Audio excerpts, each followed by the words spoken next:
শিরক মস্ত বড় গুনাহ।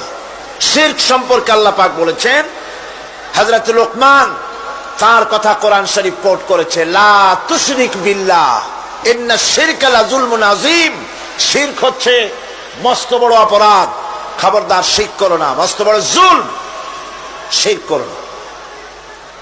আল্লাহর নবী বলেছেন, যদি তোমাকে হত্যা করা হয়, যদি তোমাকে টুকরা টুকরা করে জ্বালিয়ে পুড়িয়ে ভস্ম করা হয়, খবরদার শিরক করবে না। শিরক যে ব্যক্তি শিরক করবে, জান্নাত তার জন্য হারাম হয়ে যাবে।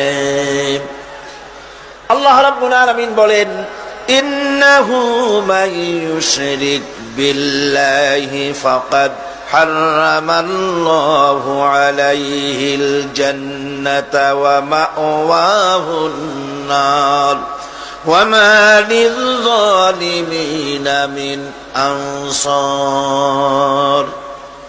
যে ব্যক্তি আল্লাহ পাকের সঙ্গে যে কেউ হোক না কেন আল্লাহর সাথে যে শিরক করবে, আল্লাহ রাব্বুল আলামিন তার জন্য জান্নাতকে হারাম করে দিবেন।